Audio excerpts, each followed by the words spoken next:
Hello guys, अस्सलाम वालेकुम। एक बार फिर से आपको वेलकम करते हैं अपने यूट्यूब चैनल पे जो कि है लर्निंग विद ज़मीर। मैं हूं आप सबका वेल विशर ज़मीर हुसैन। तो बीच में 2-3 दिन गैप आ गए, उसके लिए सबसे पहले सॉरी। कुछ डेज़ चल रहे हैं, कुछ बिजी डेज़ चल रहे हैं, तो इसीलिए हम माज़रत चाहते हैं। कोशिश करते हैं कि एक दिन का गैप आए कम से कम, या फिर गैप आए नहीं, पर कुछ काम ऐसे हो जाते हैं कि फिर समटाइम्स वीडियो को 1-2 दिन लेट करना पड़ता है। तो जैसे कि हमने अपने प्रेजेंट टेंसेस की सीरीज़ स्टार्ट कर ली थी, तो present indefinite slash present simple tense उसको हमने कर लिया, और उसके बाद हमने प्रेजेंट कंटिन्यूस टेंस कर दिया था। Now we are moving toward the third type of present tense which we can call present perfect tense. So what we are going to learn in this, what is the formula of this tense, and what are the sentences and what type of sentences we can use through this tense. So we are going to start our video. Please watch full video, support and like. Let's start the video. First of all, writing doesn't matter. So we are going to start our present perfect tense. We can say that this tense used to describe action that began in past and continue in the present or has just been completed. I have told you earlier that there are two type of past. Some are near past and some are far away. Okay, मैंने आपको दो तरीके के past बताए थे। एक ऐसे past जो कि बहुत दूर के पास्ट होते हैं, जैसे कि 5 साल पहले, 10 साल पहले, 15 साल पहले, 1 महीना पहले, 2 महीना पहले, और कुछ पास्ट ऐसे होते हैं जो कि अभी अभी डन हुए हैं। अच्छा, प्रेजेंट परफेक्ट टेंस ऐसा एक्शन होता है, ऐसे एक्शंस के लिए यूज़ किया जाता है, ऐसी जगहों पे यूज़ किया जाता है जैसे कि कोई ऐसा एक्शन हो जो कि पास्ट में शुरू हुआ था और हो सकता है कि अभी भी चल रहा हो, या हो सकता है कि बिल्कुल अभी अभी कंप्लीट हुआ हो। तो ऐसे सेंटेंस हमारे पास प्रेजेंट परफेक्ट टेंस में आते हैं। इसके जो हेल्पिंग वर्ब होते हैं वो हैं हमारे पास हैव और हैज़, और इन दोनों के सामने भी मैंने लिखा हुआ है कि जो हैव है वो कहाँ यूज़ होता है और जो हैज़ है वो कहाँ यूज़ होता है। हैव में हमारे पास आई, यू, वी, दे इनमें यूज़ होता है, और जो हैज़ होता है वो हमारे पास ही, शी, इट में यूज़ होता है। अगर इनके एग्जांपल्स की तरफ आए, आपको मैंने समझाने की कोशिश की है। जैसे मैंने लिखा है आई, उसके साथ मैंने हैव लिखा है, क्योंकि मैंने ऊपर बता चुका हूँ कि आई हैव जो है आई के साथ हैव यूज़ होता है। तो मैंने लिखा है आई हैव प्लेड, मैं खेल चुका हूँ। ये ऐसा एक्शन है जो कि पास्ट में शुरू हुआ है और अभी अभी ख़त्म हुआ होगा। ठीक है, फॉर एग्जांपल मैं बाहर प्लेग्राउंड में खेल के, फुटबॉल खेल के अभी आया हूँ घर पे, तो आपने मुझसे पूछा है कि आपने आज फुटबॉल खेला, तो मैं क्या कहूँगा, आई हैव प्लेड। ऐसा एक्शन था जो कि पास्ट में शुरू हुआ था, जस्ट नाउ एंड हुआ है। और आप ही या शी उसके साथ हैज़ लगा सकते हैं, ही या शी हैज़ प्लेड। ये इसके दो एग्जांपल्स हैं। थोड़ा और इनके एग्जांपल्स को डिस्क्राइब करने की कोशिश करते हैं ताकि मैं और आपको समझा सकूं सही तरीके से। एक बार फिर से अगर इसको गौर से पढ़ा जाए तो present perfect tense, this tense used to describe an action that began in past and continue in the present और just has been completed. Helping verbs have and has.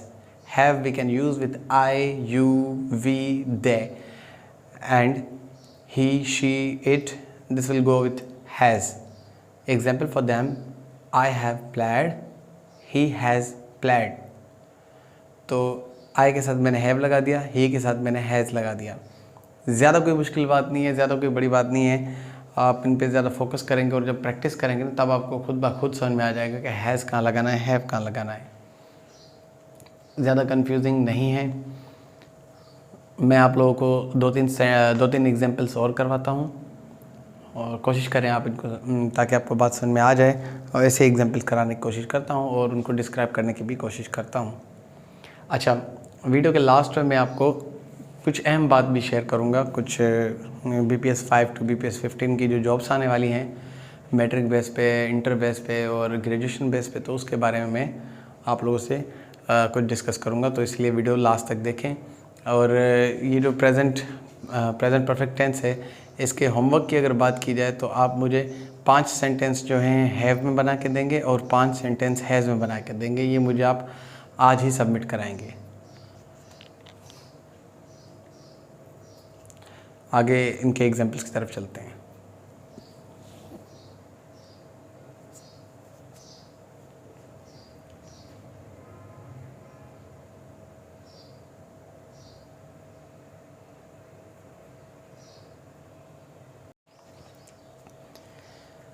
Present perfect tense इनके एग्जाम्पल्स में सबसे पहला example है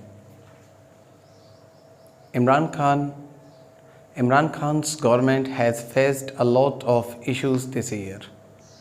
second में हमारे पास है Sana has bought a new car.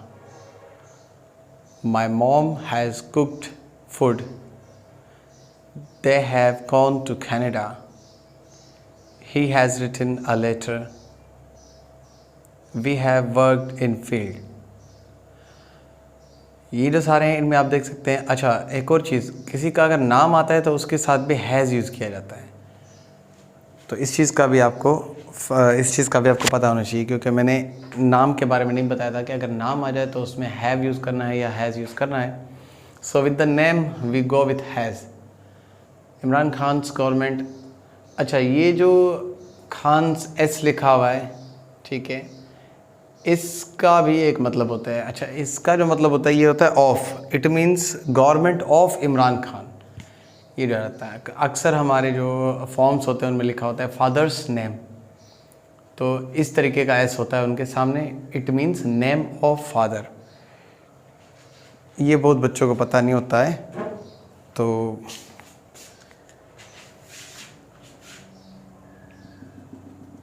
ये जो हमारे पास है, ये हमारे पास Imran Khan's government has faced a lot of issues this year. Imran Khan's government has faced a lot of issues this year. It means the government of Imran Khan has faced a lot of issues this year. इस tense में हम लोग this year, recently, ये चीज़ें भी, ये words भी use कर सकते हैं, क्योंकि ये एक ऐसे एक्शन हैं जो कि अभी ख़त्म हो चुके हैं, अभी ख़त्म हुए हैं। ऐसे हैं कि आप देख सकते हैं गवर्नमेंट कब से चल रही थी और रिसेंटली ही उसकी गवर्नमेंट गई है, तो तभी वो प्रेजेंट परफेक्ट में आ गई बात। और सना ने न्यू कार ले ली है। पास से सोच रही थी, लूँगी पैसे जमा कर रही थी, तो उसके बाद उन्होंने ले ली कार, तो ये हो गया हमारे पास प्रेजेंट परफेक्ट में। और माई मॉम हैज़ कुक्ड फूड, तो ये भी थोड़ी देर पहले काम शुरू हुआ और अभी ख़त्म हो गया, तभी हैज़ कुक्ड। आप लोग जब टेंस बनाएंगे, सेंटेंस बनाएंगे, तो उसमें याद रखें थर्ड फॉर्म ज़रूर यूज़ करना। हैज़ हैव तो यूज़ कर लेते हैं, लेकिन उसके साथ आप लोग, कुछ स्टूडेंट ऐसे हैं जो फर्स्ट फॉर्म यूज़ करते हैं। फर्स्ट फॉर्म नहीं, इधर थर्ड फॉर्म आएगा हमारे पास। इसकी फॉर्मेशन भी इस तरीके से बनेगी कि सब्जेक्ट होगा हमारे पास। जो फॉर्मेशन बनेगी उसमें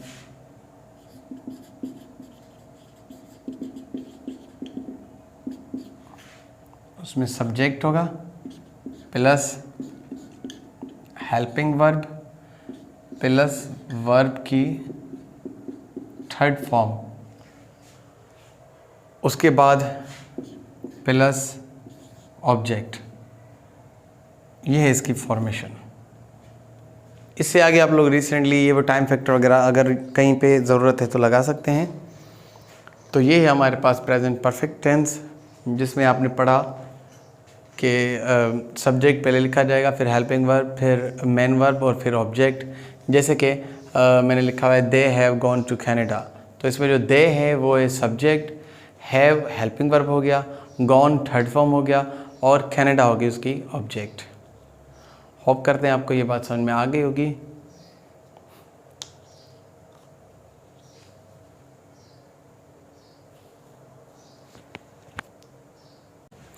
होप करते हैं आपको आज की वीडियो भी समझ में आ गई होगी। मैंने कोशिश की है सिंपल से सिंपल समझाने की। तो आज के लिए इतना ही, इंशाल्लाह कल इससे आगे थोड़ा पढ़ेंगे।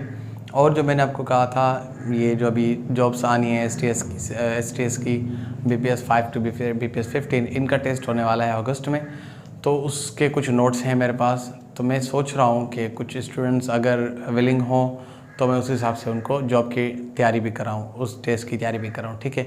उसमें इंग्लिश भी 40% की है। अभी इंग्लिश तो आपकी जो 40% पूरी इंग्लिश है, बाकी तो 60% अदर सब्जेक्ट्स हैं, तो इंग्लिश तो आपकी वैसे भी कवर हो रही है। बाकी जो सब्जेक्ट रहते हैं उनको मैं स्लो करके उनमें भी लेक्चर्स अपलोड कर दूँगा, इफ़ यू आर विलिंग।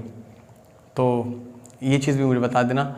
और होमवर्क भी पूरा करना। टोटल 10 सेंटेंस बनाने हैं, 5 हमारे पास हैव में बनाने हैं और 5 हैज़ में बनाने हैं। कोशिश करें इनकी फॉर्मेशन के साथ चलें, थर्ड फॉर्म ज़रूर यूज़ किया करें, तभी आपको बात समझ में आएगी। और और बात ये है कि स्पीकिंग ज़रूर शुरू करें। आप जो भी चीज़ पढ़ते हैं उसको मतलब जैसे हम लोग कोई चीज़ अगर हमारे मोबाइल में आ रही है या कहीं पे कोई पोस्ट लिखी हुई है तो उसको प्रोनाउंस ज़रूर किया करें, लाउड पढ़ें। भले आप तक आपके इतना आए कि आपके कानों तक आवाज़ है, अंदर ही अंदर नहीं पढ़ें, आपके कानों तक आवाज़ आए तो आपको बात समझ में आएगी। मैंने खुद इन चीज़ों को किया हुआ है, तभी आपको बता रहा हूँ। और रिसेंटली भी मैं फिर भी इन चीज़ों को कर रहा हूँ। मेरी इंग्लिश ठीक है, नॉर्मल है, मैं इसको और भी बेटर करने की कोशिश कर रहा हूँ, क्योंकि ताकि मैं आप लोगों को और बेटर से बेटर नॉलेज प्रोवाइड करूँ। तो ऐसे ही हमने भी कुछ दोस्तों ने, एक दो दोस्तों ने ग्रुप बनाया हुआ है आपस में, जिसमें हम लोग क्या है कि एक दूसरे से स्पीकिंग करते हैं, इंग्लिश में मखसूस टाइम देते हैं। कोशिश करूँगा आप लोग भी जो मेरे पास ग्रुप में ऐड हैं या जो मेरे पास व्हाट्सएप पे स्टूडेंट्स हैं, तो उनको भी जानबूझ के उनको भी वॉइस में मैं इंग्लिश में ही बात करूँ, ताकि जब तक आपके कानों में लिसनिंग नहीं होगी इंग्लिश की तब तक आप उसको बोल नहीं सकते। तो इतनी ही आज की वीडियो है। इंशाल्लाह कल मिलते हैं एक नई वीडियो के साथ। तब तक के लिए अल्लाह हाफिज़।